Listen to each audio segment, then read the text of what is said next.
Well, folks, I'm very excited today because I got to see a movie that respects my conservative values. That's right, it's Halloween Kills.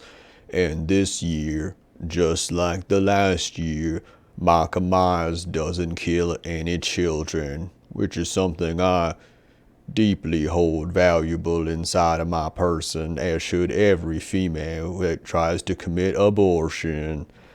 In the film, Michael Myers is burning down in the building, just like we saw in the last film, and the fire department are going to put him out.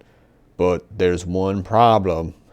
They get there way too late, and Michael Myers has already burned off half of his Halloween costume. If they were a private fire department, then they probably would have gotten there sooner and had some better technology, because the private sector always has the better products. Could you imagine going to a park and thinking that the Kleenexes there are safe to use from the trash can? I rest my case. Michael Myers then goes on to commit vigilante justice against these failure firefighters with their inadequate equipment. One of them has a super soaker for a hose, and he commits genocidal rampage against all the firefighters. And God bless his heart, they deserve it for being such utter failures at their job that they even getting paid to do. Another beautiful aspect of this movie is the duality of many of the people's jobs. In the beginning, we see some strange bald alpha superhero character, kind of like Chris Kyle, and he's doing jokes up on stage about traumatic, horrible events many of the citizens have gone through, and it elicits thunderous applause. That's how you know you're in a conservative bar.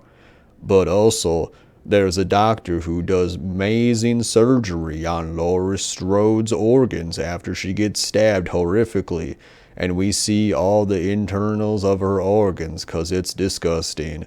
And we also get to see where those babies would go if she ever got pregnant. But that same doctor that does the surgery on Laurie Strode later on doubles as a football player because he knees her in the stomach so hard her stitches bust open and then she's bleeding on the floor. That's what we call creating your own demand for the only supply that you're selling. Okay, enough of the minutia about this film. Let's get into the themes. One of the themes in this movie is, that's right, cancel culture. The citizens in this town try to cancel Michael Myers, and they form a kind of hate mob with their own Twitter hashtag evil dies tonight. But the problem is that they're looking for a scapegoat by any means necessary.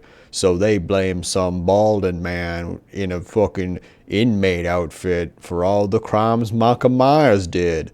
A few well-to-do white women try to correct the mob by saying that it's not Michael Myers, but they get drowned out due to leftist censorship on Twitter. And nobody wants to listen to them because they hate women just as much as I do. In the end, the scapegoat jumps from the 15th story tower window building thing and dies horribly in front of everybody. And then they realize the error of their ways. Luckily, it's just in time for the final moment of the film after the young daughter character sees her trans boyfriend get killed horrifically. That's right, folks. Michael Myers only believes in two genders. That's why he kills the trans boyfriend who was wearing the girly clothes. Also, Michael Myers hates non-hetero couples. At one point in the film, there's two men in a clearly relationship kind of situation, and Michael Myers makes sure to kill them in the most horrific way possible because he does not condone same-sex relationships. Back to the daughter character, though, after watching her boyfriend get horrifically murdered, she feels infueled by the power of her Twitter hate mob, and she thinks that she can kill Michael Myers with an overhand swing, but ends up completely discombobulated because she also herself was victim to the Twitter cancel mob, and then she was just beat up on the ground until her mommy came in to close her Twitter account because she been crying every night about all the mean things people been saying to her.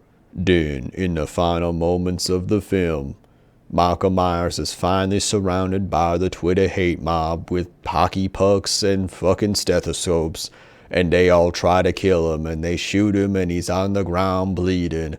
But then they forgot one thing, that their hate is what creates the monster in the first place. So then he gets up and kills all the Twitter followers. I was so happy when that happened. I hate Twitter. I hate all those people. Somebody please close down Twitter. I want to go on Gab and talk about how the Jewish